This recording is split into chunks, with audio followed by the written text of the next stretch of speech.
YouTube channel Bharat तंत्र के लिए पत्रकार सुशील छान। आज मैं मौजूद हूं उत्तराखंड के प्रमुख नगर जसपुर में। यहां चुनावी माहौल गरमाया हुआ है। निकाय चुनाव के प्रत्याशी अपने अपने कार्यालयों का उद्घाटन कर रहे हैं। आज मैं मौजूद हूं निर्दलीय प्रत्याशी श्री सीपी सिंह के कार्यालय पर। आज इन्होंने यहां कार्यालय का उद्घाटन किया है। अब इनसे वार्ता करेंगे कि क्या संदेश जनता को देना चाहेंगे। मेरे सामने है डॉक्टर सीपी सिंह जी, जो निकाय चुनाव के निर्दलीय प्रत्याशी हैं। तो डॉक्टर साहब, जनता को क्या संदेश देना चाहेंगे आप? देखिए, मैं आप ही लोगों के जो है छोटे परिवार से एक निकल करके आप यहाँ पर आया हूँ। जसपुर की जनता को मैं ये कहना चाहूँगा कि छोटे बड़े जितने भी कार्य नगर पालिका परिषद जसपुर में उनकी कोई नई सुनवाई होती है, किसी तरह का कोई उनको सुनवाई जारी ही नहीं करता, ना उनके किसी प्रमाण पत्र को जारी करने में विलम्ब करते हैं। उसको मैं जो हूँ, अगर इस पद पर पहुँच गया तो मैं अपने प्रयास से उसे तुरंत दिन के दिन जो है उसको निपटाने की कोशिश करा करूँगा।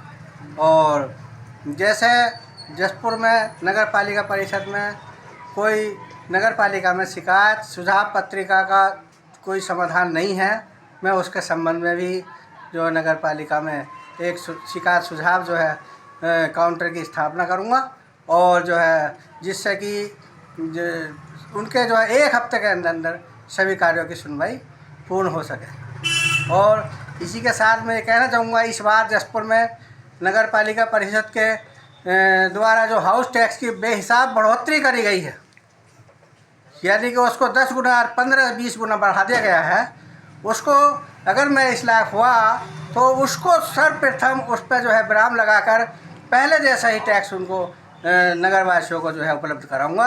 ये मेरी जो है बाध्यता होगी। मेरे सामने हैं सामाजिक समदर्शी के अध्यक्ष श्री आरपी सिंह जी। तो उनसे भी वार्ता करना चाहेंगे कि नगर पालिका के चुनाव के संबंध में जनता को क्या संदेश देना चाहेंगे।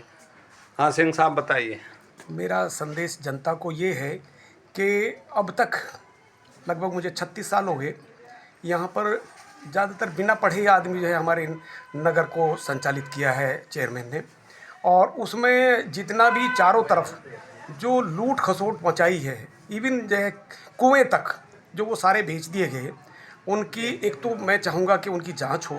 दूसरी बात ये कि जो है अब हमारे जो निर्दलीय प्रत्याशी हैं डॉक्टर सीपी सिंह जी, आपका कहना है या जो आप सोचते हैं एक गरीब तबके के लिए, गरीब समाज के लिए, कि मैं हर मोहल्ले में एक मोहल्ला क्लिनिक बनवाने की व्यवस्था करूँगा, जिससे कि जो हमारी जो गरीब जनता है, हमारे जो गरीब लोग हैं, जो उसके नज़दीक रहते हैं, जो महिलाएं नज़दीक रहती हैं, क्योंकि परिवार के लोग तो जो है चले जाते हैं और जो बाद में जो है परेशानियां होती हैं, तो वो बड़ी परेशानी है। क्योंकि यहाँ जो सरकारी अस्पताल है एक तो दूर भी है, 20 वार्ड हैं उसमें जो है फिर उतना यहाँ तक आते भी हैं तो वो सुविधाएँ उपलब्ध नहीं हैं, ज़्यादा बेटर सुविधा उपलब्ध नहीं है। क्योंकि डॉक्टर यहाँ पे ना वो केवल देखते तो हैं और उसको जो है रेफ़र कर देते हैं, तो वो सबसे बड़ा कष्टकारी है। तो मैं ये चाहूँगा कि डॉक्टर साहब से भी मेरा निवेदन है कि वो अपने प्रयास से, और मैं नहीं, मेरी हमारी संस्था और दूसरे भी समाज के लोग आपके साथ हैं,